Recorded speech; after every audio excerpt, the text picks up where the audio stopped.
दर्शन भगवान को भी करेगा परेशान। अगर भगवान राम खुद ही धरती पर आ जाएं तो पूछेंगे युवाओं को रोजगार कहाँ है, देश में इतनी महंगाई क्यों है। 22 जनवरी को अयोध्या में प्राण प्रतिष्ठा के न्योते को लेकर मचे सियासी घमासान के बीच हिमाचल के सीएम और कांग्रेस नेता सुखविंदर सुक्खू का बड़ा बयान। कहा, बिना निमंत्रण के भी प्राण प्रतिष्ठा के कार्यक्रम शामिल होने आऊंगा।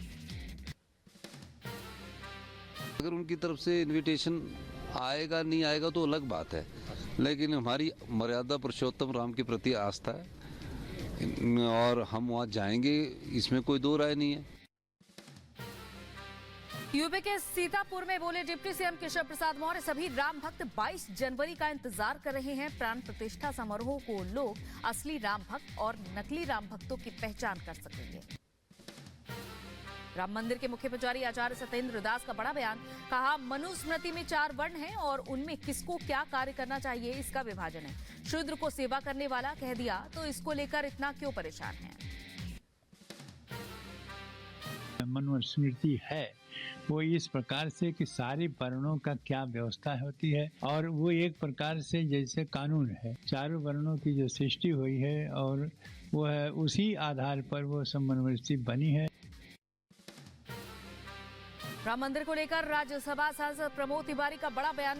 बीजेपी राम मंदिर नहीं बनवा रही है, सुप्रीम कोर्ट के आदेश पर राम मंदिर बन रहा है। अब बीजेपी भगवान राम का राजनीतिकरण कर रही है। कर्नाटक के पूर्व मंत्री और कांग्रेस नेता होलाल केरे अनंजे ने भगवान राम को लेकर विवादित बयान दिया। कहा, सिद्धरामैया है हमारे राम, हम क्यों करें अयोध्या वाले राम की पूजा। अंजनीय ने अयोध्या के राम को बीजेपी का राम बताया। राम मंदिर को लेकर प्रेस कॉन्फ्रेंस, राम मंदिर को लेकर साध्वी निरंजन ज्योति ने कहा कि जो राम को राम सेतु से नकारते रहे हैं उन्हें राम मंदिर का उद्घाटन हजम नहीं हो रहा है। नए साल के मौके पर भारी संख्या में अयोध्या पहुंचे भक्त साल 2024 के पहले दिन सरयू घाट पर आरती में हुए शामिल। यूपी के लखीमपुर खीरी में अयोध्या से आए अक्षत का किया गया वितरण। श्री राम जन्मभूमि का चित्र और पत्रक भी बांटा गया।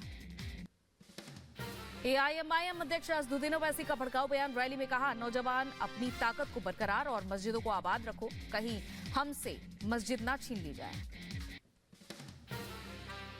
अपनी मिली हमियत को, अपनी ताकत को बरकरार रखिए।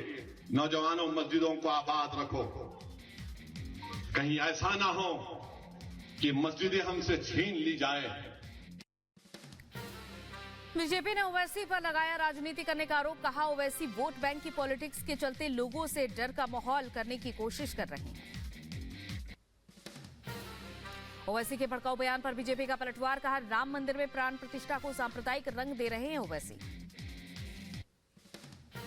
ओवैसी के भड़काऊ बयान पर बोले बीएचपी नेता विनोद बंसल, जैसे जैसे राम मंदिर में भगवान राम के प्राण प्रतिष्ठा की तिथि निकट आ रही है वैसे वैसे विरोधियों के पैरों तले की जमीन खिसकती नजर आ रही है। संपूर्ण भारत के मुसलमानों को बरगलाने, भड़काने और मुस्लिम यूथ को आतंकवाद की राह में धकेलने से बाज आइए। अब आपका राजनीतिक धरातल रसातल में जा चुका। असदुद्दीन ओवैसी पर हिंदू नेता विष्णु गुप्ता का हमला। कहा, एक समुदाय विशेष को भड़काने की हो रही है कोशिश। आज से 2 दिवसीय दक्षिण भारत के दौरे पर रहेंगे पीएम मोदी। तमिलनाडु को करोड़ों रुपए की सौगात देंगे, विकास परियोजनाओं की सौगात देंगे। लक्षद्वीप और केरल दौरे पर भी जाएंगे पीएम मोदी। आज तमिलनाडु के तिरुचिरापल्ली में एयरपोर्ट के नए टर्मिनल का उद्घाटन करेंगे। हजारों करोड़ों की योजनाओं की भी सौगात देंगे। जम्मू कश्मीर पर गृह मंत्री अमित शाह की अहम बैठक आज। NSA Doval, IB chief, army chief समेत कई बड़े अफसर मौजूद रहेंगे।